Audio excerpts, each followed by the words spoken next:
เมื่อยบ่โดยมันร้อนเนาะเฮ้ยพี่น้องเอ้ยแต่ก็ดีใจฮะ ดีใจที่ประตูแล้วแต่ลูกติ้งยังเอาบางคงเราก็ซื้อมาแล้วเมื่อกี้นี้ลูกติ่งบ่พอบ่โดยแต่ละอัดมาส่งแล้วเมื่อกี้นี้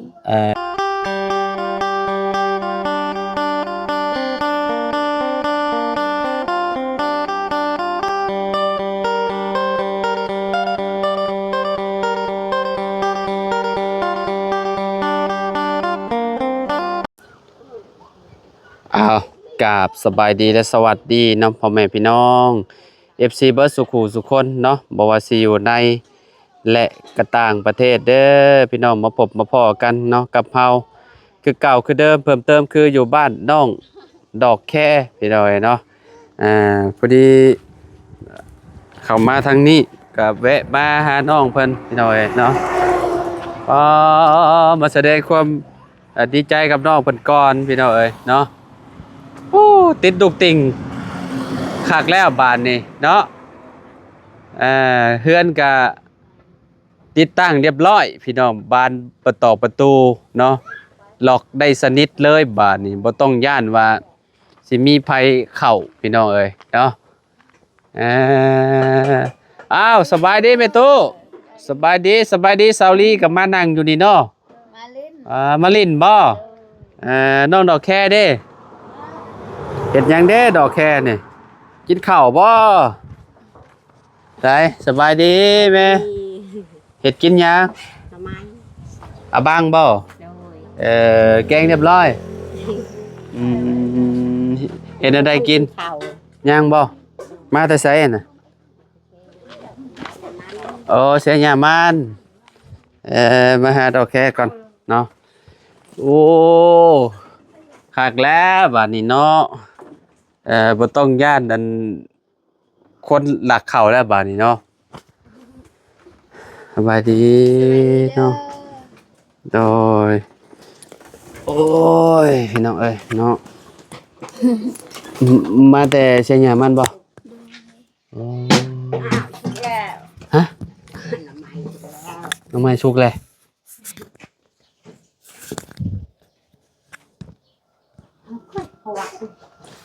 เมื่อยบ่โดย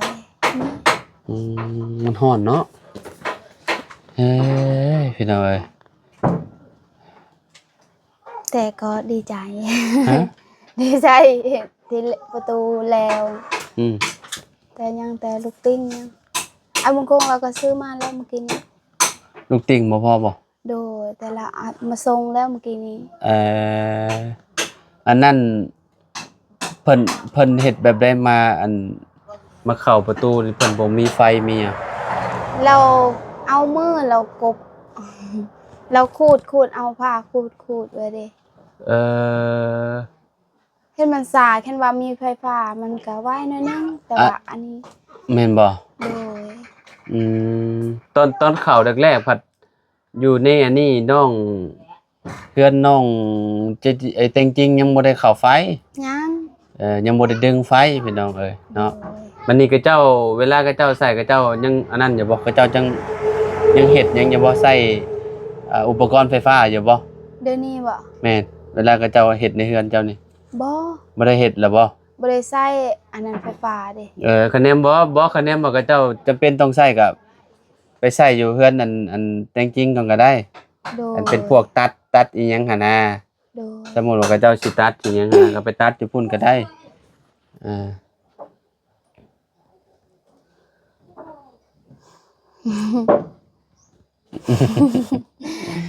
ตลอดเนี่ยกันนี่น่ะ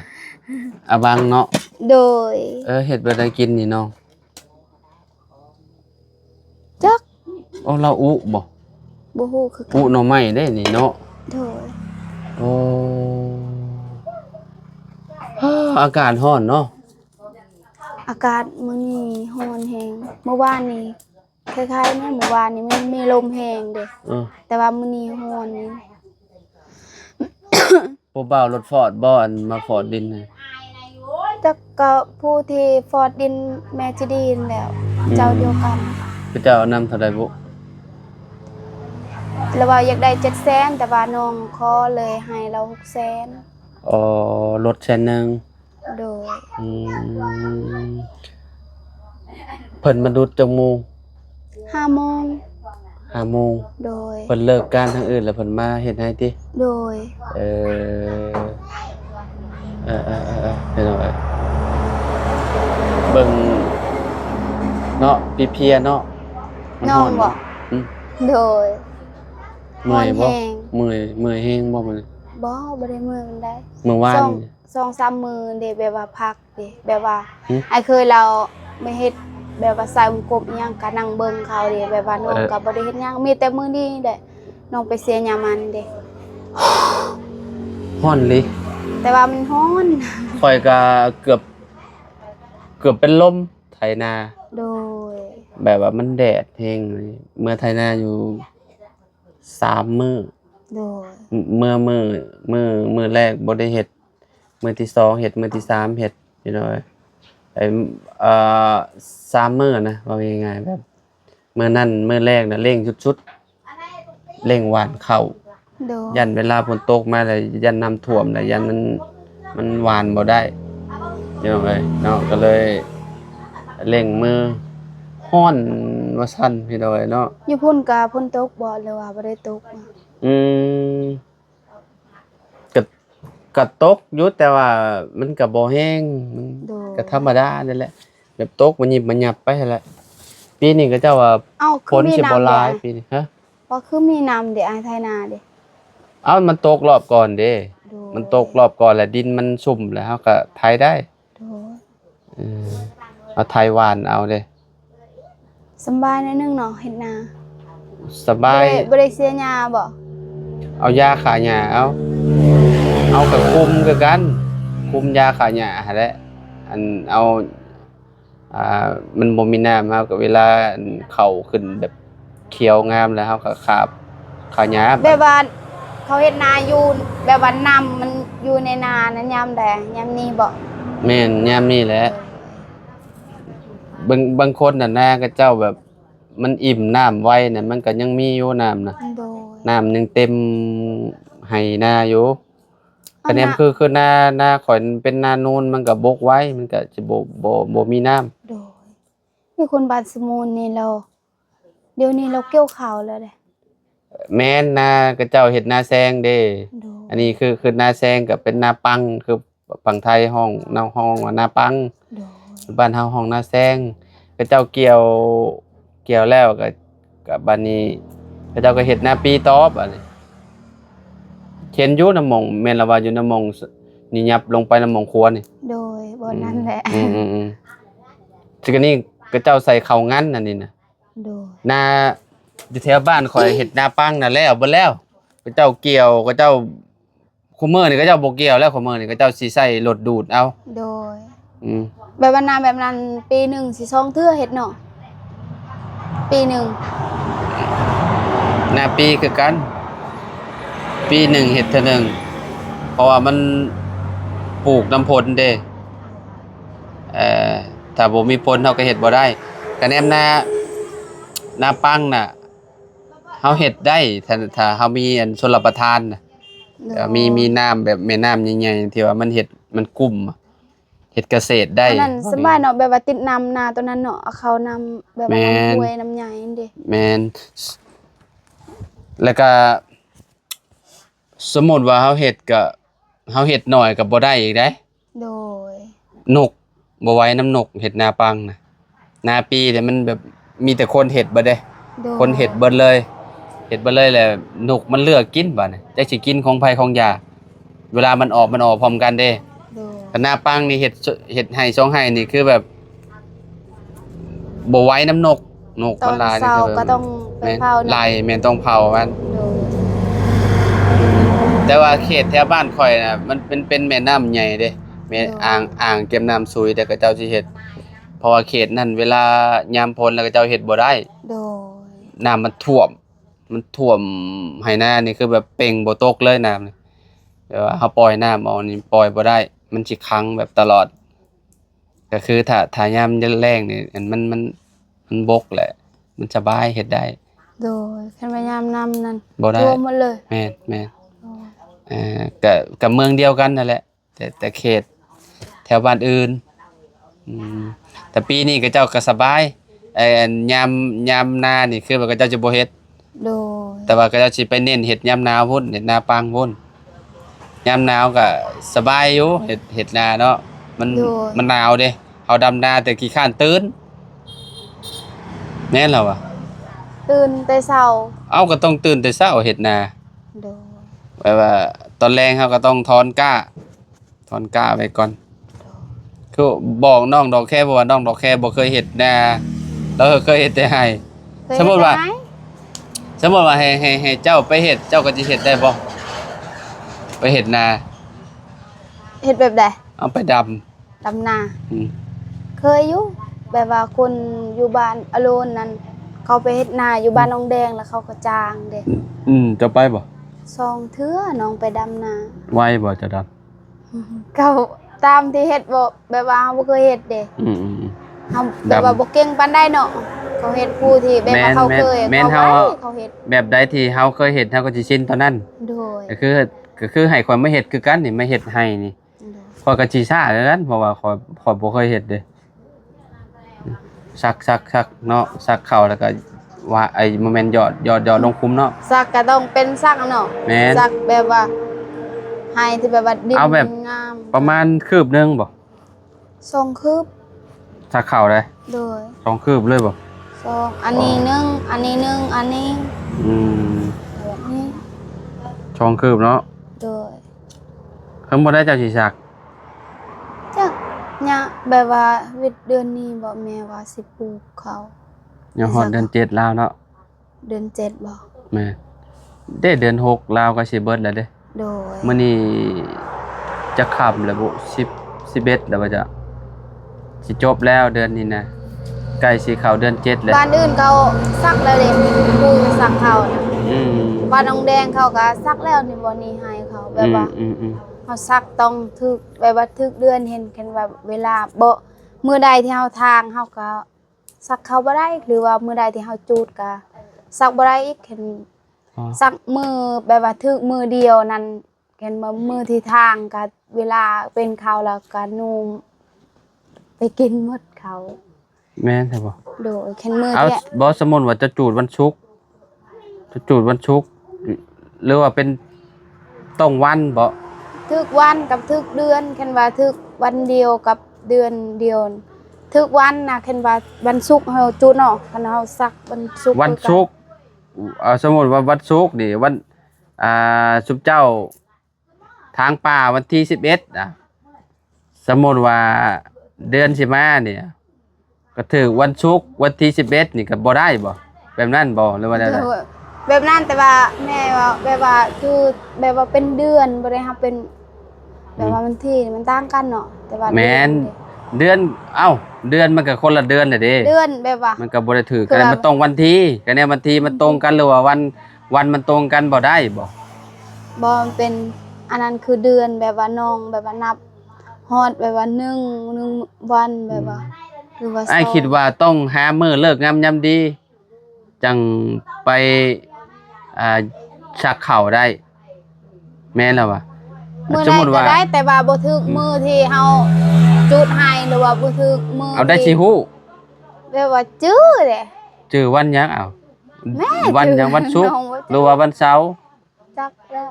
ลืมกันคือข่อยบ่จื้อดอกข่อยต้องจดเดือนได้บ่ได้นับได้วันที่ได้นับเดือนเด้นับเดือนโดยเดือนนี่คือแบบว่ามันออกแบบว่านับเดือนแบบว่า1คือ2เห็นแบบว่าหรือว่า20 24 25นั่นนับวันที่ซะบ่แม่นนับเดือน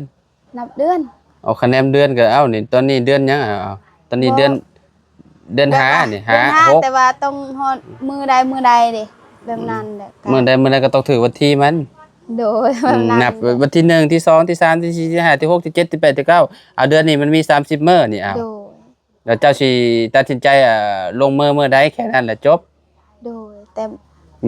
มื้อใดก็ได้แต่ว่าบ่มื้อที่เฮาจุดให้แบบนั้นหรือว่ามื้อใดที่เฮาทางให้บ่จื้อ แม่จื้อ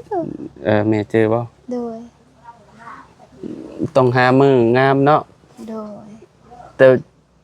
ก็คือแบบมื้องามน่ะอยู่บ้านน่ะสิเน้นปลูกวันบางคนน่ะปลูกวันอังคาร โดย บางคนน่ะวันศุกร์สนุกสนานว่ะสนุกสนานสนุกกินว่ะวันเสาร์วันอาทิตย์ก็แล้วแต่คนแต่ว่าอยู่ในเฮือนข่อยสิมักวันพฤหัส โดย มักปลูกข้าววันพฤหัสเนาะ น้องก็คือการปลูกมันกับวันพฤหัส แม่นบ่ โดย มันหัดขึ้นหัดยืน หัดเดิน ตลอดเด้ เนาะ ปลูก ประมาณนั้นแหละ ตลอด พี่น้อยยังบ่ได้กินข้าวหรอวะ ยัง หิวแล้วบ่ ยังบ่ทันหิวแบบว่าแดดมันแห้งครับ อืม บ่ค่อยหิวปานใด น้องดอกแคคนขยันพี่น้อยเนาะยิ้มได้ตลอดถึงว่าสิเมื่อยก็ยิ้มพี่น้อยเนาะ อืม สม่ำเสมอเนาะทางน้องเพิ่นนี่โอ้ยตั้งแต่ฮู้จักที่ว่าอันเคยถ่ายคลิปน้องเพิ่นมาพี่น้อยเนาะก็แบบนี้ได้พี่น้อยหลังกล้องหลังไมค์ก็คือแบบนี้เลยเนาะบ่ได้มีอิหยังเปลี่ยนนิสัยน้องเพิ่นเป็นแบบนี้พี่น้อยเนาะก็เป็นแบบนี้ตลอดไปถือว่าเป็นการดีอะนะพี่น้อยเนาะยังเหลือแต่นั่นบ่เพิ่นยังบ่ได้เฮ็ดมันลูกติ่งอ่ะบ่ กับคันได ไปเลาะเบิ่งในจังบาทจะป่ะดอกแค่ โดย โอ้ยเบิ่งคร่าวๆพี่น้องเอ้ยเนาะเฮาก็ได้โอ้คักพี่น้องเอ้ยเนาะยังสิเปลี่ยนยังแน่นี่ฮะน้อง มีแต่ป ว่า ระตูอยู่อันนั้น ฮะ ยังก็ประตูตัวน้อยนั้นมันยังก็ลืมแหละแบบนั้น ตัวใดมันลูกกรมันบ่ โดย หรือแต่ใส่กรบ่หรือแนวใด วงกบยังก่อนนั้น ใช่ ลืมนะ อ๋อโอเค ยังเหลือใส่วงกบทางนั้นอันนี้บ่ โดย ใส่วงกบทางนั้น เป็นล็อกอันนี้ก็ยังบ่ทันใส่ ทั้งหน้าหลังพี่น้อยเนาะหลังเฮือนเนาะเพิ่นยังบ่ได้ใส่อันหนึงอยู่นี้เนาะ โดย อันนี้ก็ยังบ่ได้ใส่ก้อนเนาะ ยัง ก้อนก็ยังบ่ได้ใส่พี่น้อยเนาะกับไปเจาะก็ได้เนาะไปยืมมันดึงไฟแล้วคะแนนว่ามีสายไฟยันแต่เราบ่มีสายไฟยาวหั่นติสมมุติว่าเจาะยันเราใส่อันสว่านมืออันเนาะ โดย ใส่มุนเนาะแม่นบ่ โดย เอาอันสว่านอัน มันแบบว่าเจาะแนวล็อกเนาะอ่ะ แม่น เจาะ แม่น ทางนุ่ม เจาะ แบบนั้น มีอันนั้นมาก็ได้อยู่สายไฟยาวยันแต่เราบ่มีสายไฟยาวหั้นแหละเจาะอันนี้เจาะมันพวกใส่ลูกกลอ อั น น มั นี้ น บ่มีเนาะ อันนั้นใส่หยังจะเจาะอันนั้นน่ะ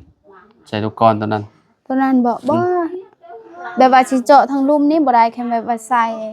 แบบนี้เป็นน็อตได้อ้าย แล้วเอามือ เราใส่มือบ่ โดย เก่งเลยนะเนาะ แล้วเอาผ้าแบบว่า ก็เจ้ามาเก็บค่าน้ำได้ ยัง โอ้คือยังโดนแท้ จ้ะ เป็นสิ้นเดือนแล้วยังบ่ได้เก็บอยู่เนาะ แต่วันที่ยังเอาใส่น้ำมาจืออยู่บ่ บ่ฮู้คือกันตั้งแต่มื้อเจ้าเขานำประปาก็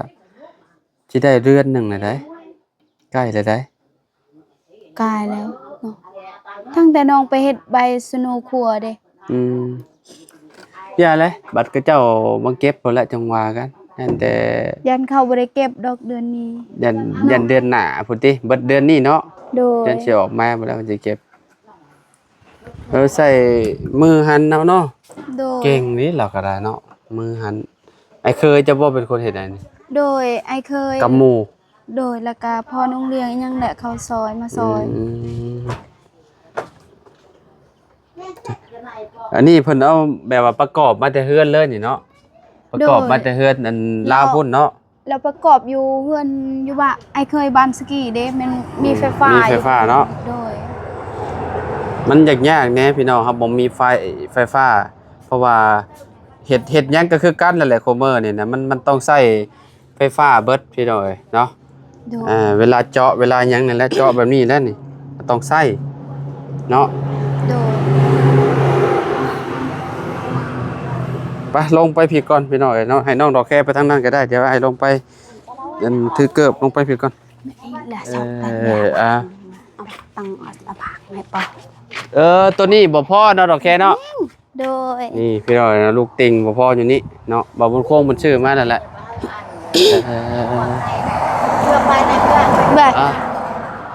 บากันกินข้าวกินน้ำเด้อบ่ยังบ่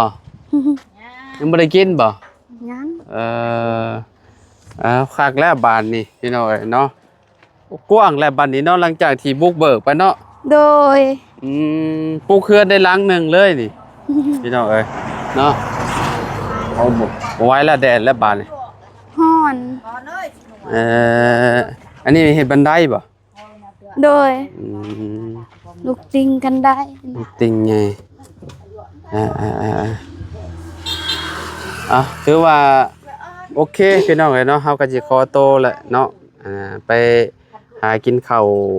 เที่ยงก่อนบาดนี้เนาะจังใดก็ดีใจนำดอกแคเด้อ โดยขอบใจหลาย โดยให้นะมีแต่ให้ทางว่าบุญโคงเพิ่นมารวมกับน้องดอกแคเพิ่นก่อนพี่น้องเอ้ยเนาะ ๆโดย เฮาก็สิขอตัวลำลานะจังใดก็ดีใจนำน้องเพิ่นเนาะดีใจที่น้องเพิ่นได้เนาะเป็นหยังรีโนเวทเฮือนเพิ่นใหม่พี่น้องเอ้ยเนาะได้ใส่ลูกตอกลูกติงใส่อันนี้แหละประตูพี่น้องประตูเฮือนเพิ่นเนาะประตูบ่องเอี่ยมเนาะประตูหน้าต่างเนาะประมาณนี้เนาะเอาไปป้าเลยเด้อ โดย อยู่ สบายดีเด้อสบายดีทุกคนนะ ขอบคุณหลายๆเด้อพี่น้องเด้อพบกันคลิปหน้าสำหรับคลิปนี้ก็กล่าวคำว่าสบายดีพี่น้อง